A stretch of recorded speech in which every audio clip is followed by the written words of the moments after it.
ఇంట్లో కొల్లేరు గొరకల పులుసు. ఇది 2 కేజీలు చేపలు.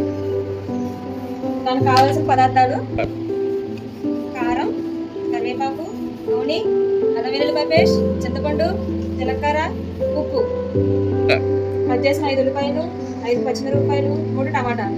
చేపలు ముందుగా మనం స్టవ్ వెలిగించుకొని దీంట్లోకి మనం కట్ చేసుకున్న ఉల్లిపాయలు,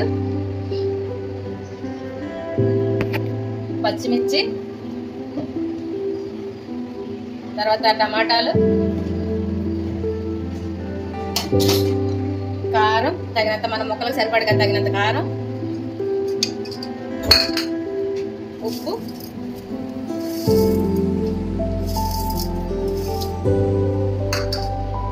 తగినంత జీలకర్ర, కరివేపాకు,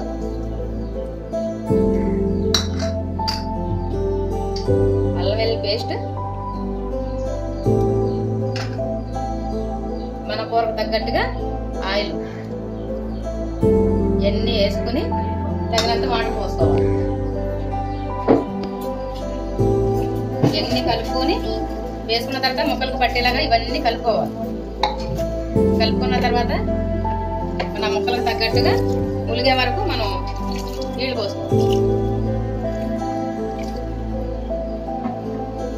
నీళ్ళు పోసుకుని ఇదంతా కలిసే వరకు మనం చేతితో కలపాలి.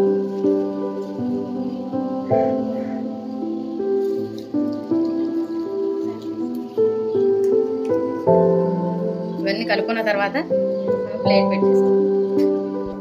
ఇవన్నీ మనం ఎన్ని కలుపుకొని పొయ్యి మీద పెట్టిన తర్వాత మూత వేసుకొని 10 నిమిషాలు అట్లా మనం ఉడికించుకోవాలి. ఒకసారి మూత తీసుకుని మనం చూసుకొని ముక్క ఎట్లా ఉందనేది మనం ఒకసారి ఇట్లా కలిపి చూసుకోవాలన్నమాట. మనం కలిపి చూసుకున్న తర్వాత ఉడికింది అనుకున్నప్పుడు మనం చింతపండు ఆల్రెడీ మనం ఉడుకున్న చింతపండు రసం దీంట్లో వేసేసుకోవాలి. ఒకసారి క్లాత్ పెట్టుకుని ఒకసారి కలిపి మొత్తం కలిపేలాగా చూసుకోవాలి.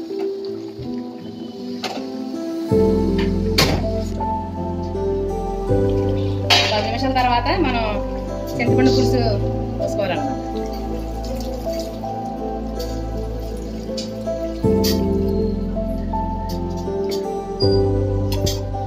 పోసుకుని ఒకసారి మొత్తం ఒకసారి తిప్పుకోవాలి.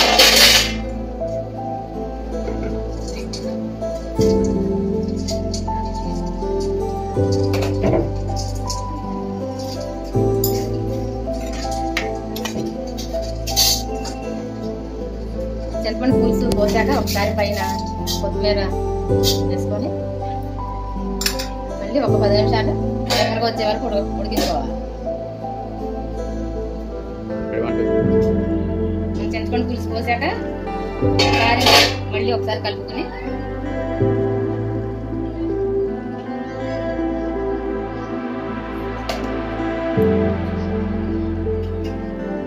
ఉప్పు కూడా ఒకసారి మనం సరిపోయిందా లేదా అని చూసుకోండి. అన్ని కరెక్ట్గా సరిపోయినాయి, పర్ఫెక్ట్గా ఉంది కర్రీ.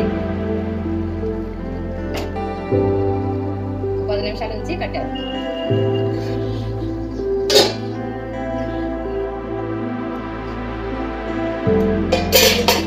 మన కూర ఉడికిపోయింది. నూనె చూడండి ఎట్లా తేలిందో. ఇట్లా నూనె వస్తే కనుక మనకు కూర అయిపోయినట్టు అనమాట. ఇప్పుడు ఫైనల్గా మనం కొత్తిమీర వేసుకోవాలి.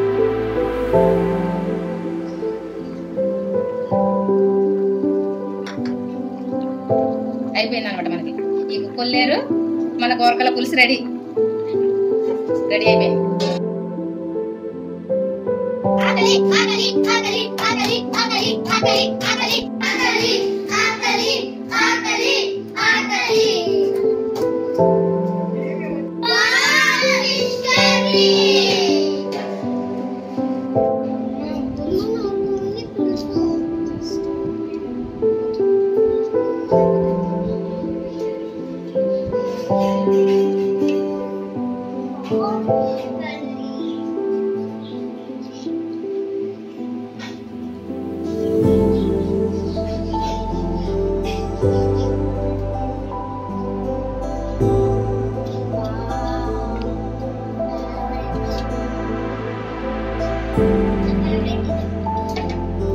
చేసుకోవాలి.